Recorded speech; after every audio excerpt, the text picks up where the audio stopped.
atau pacet ternyata memiliki otak sebanyak 32 buah.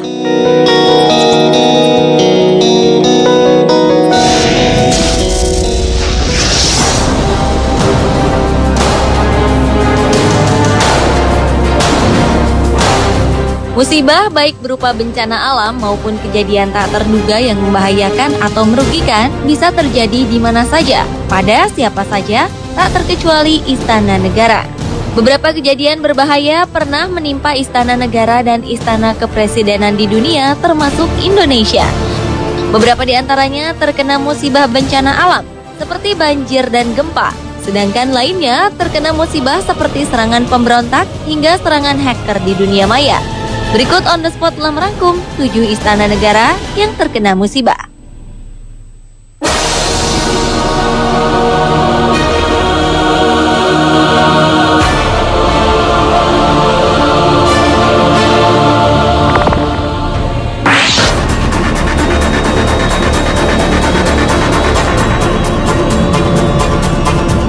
Banjir besar pertengahan Januari 2013 lalu tak hanya menggenangi objek-objek vital di Jakarta.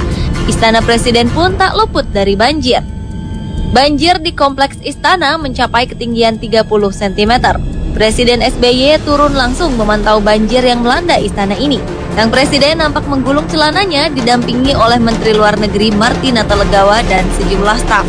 Banjir di istana memang bukan pertama kali. Pada tahun 2007, istana juga terendam banjir. Bahkan sejak zaman Belanda, istana sudah sering kebanjiran. Oleh sebab itu, pemerintah kolonial Belanda kemudian membangun banjir kanal barak untuk mengalirkan air Kali Ciliwung ke laut saat musim hujan datang.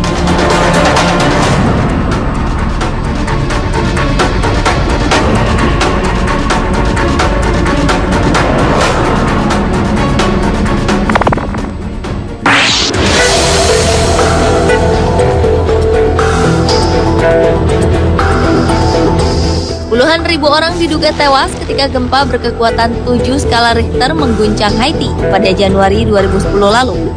Gempa besar ini menimbulkan kepanikan dan kerusakan yang luar biasa di negara yang terletak di lautan Karibia ini, termasuk istana kepresidenannya. Semua sistem komunikasi di pulau ini terganggu setelah gempa mengguncang. Seorang saksi mata mengatakan tanah sempat berguncang lebih dari 1 menit. Dan selanjutnya gempa susulan bertubi-tubi melanda. Setelah itu peringatan tsunami bagi wilayah Karibia pun sempat dikeluarkan. Di ibu kota Haiti, Port-au-Prince, media setempat melaporkan istana kepresidenan tak luput menjadi korban gempa. Begitu juga dengan gedung parlemen, bangunan gereja, dan beberapa gedung pemerintahan lainnya mengalami kerusakan serius. Bahkan markas PBB di ibu kota juga dilaporkan mengalami kerusakan berat.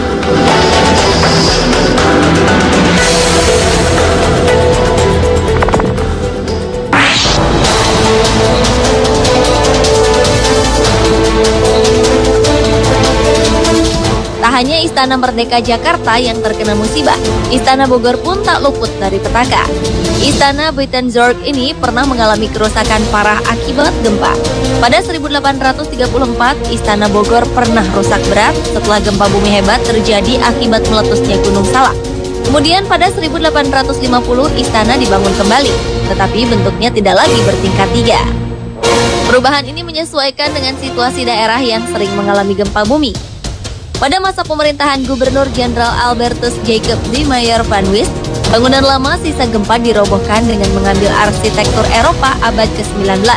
Pada 1870, Istana Buitenzorg dijadikan tempat kediaman resmi dari Gubernur Jenderal Hindia Belanda.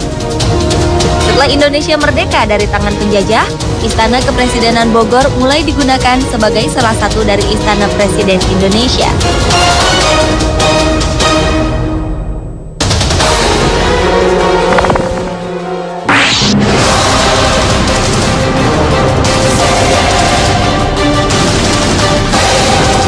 Musim dingin 2012 lalu menjadi salah satu musim dingin terlama dan terburuk dalam beberapa tahun terakhir di beberapa negara dengan 4 musim.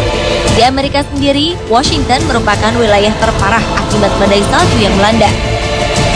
Hal ini menjadikan ibu kota negara Paman Sam itu menjadi daerah paling bersalju sepanjang sejarah.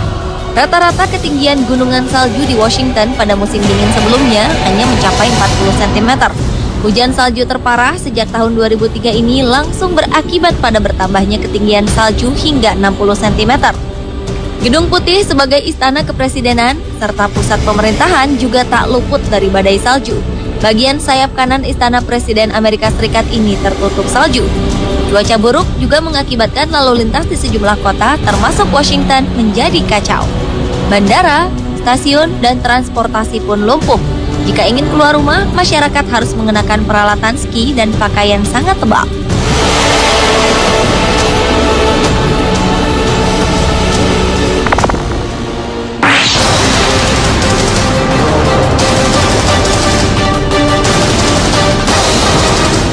Si Jago Merah melalap komplek Istana Kepresidenan pada 21 Maret 2013 lalu.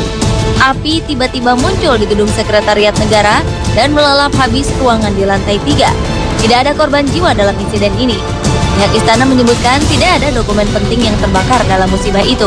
Saat api mulai berkobar, Presiden SBY sendiri sedang memimpin rapat kabinet terbatas bidang ekonomi bersama sejumlah menteri bidang perekonomian. Presiden kemudian menginstruksikan agar semua orang menyelamatkan diri. Beberapa anggota Pas Pampres segera mengamankan mobil RI1 dan kendaraan dinas Presiden SBY. Mobil Presiden ini sebelumnya diparkir di halaman Wisma Negara, berdekatan dengan gedung Setnek yang terbakar. Api diduga muncul akibat hubungan arus pendek. Kebakaran ini adalah pertama kalinya menimpa kompleks Istana Kepresidenan.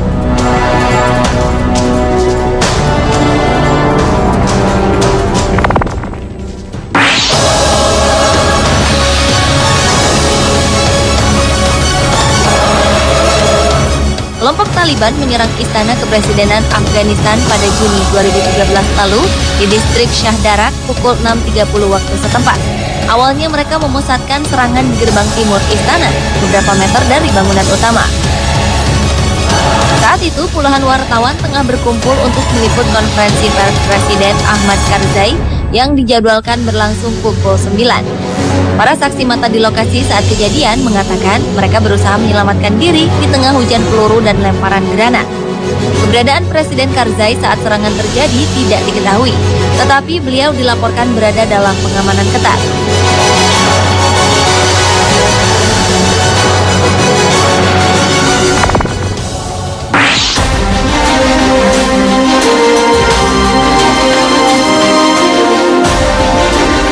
September 2010 lalu, Istana Presiden Somalia diserang bom bunuh diri di Mogadishu. Sang pelaku berusaha melompat ke sebuah kendaraan lapis baja yang merupakan bagian dari konvoi pasukan penjaga perdamaian Uni Afrika. Pasukan perdamaian pun menembaki penyerang untuk mencegahnya melompat ke kendaraan itu sebelum ia meledakkan bomnya.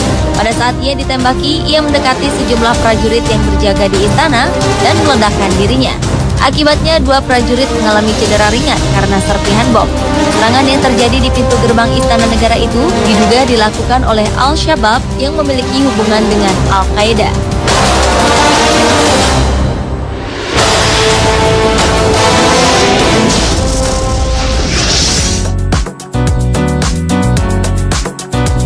Kapankah siaran radio pertama kali dilakukan? Jawabannya akan hadir bersama dengan Fakta Unikayu. Jadi tetaplah di Trans 7.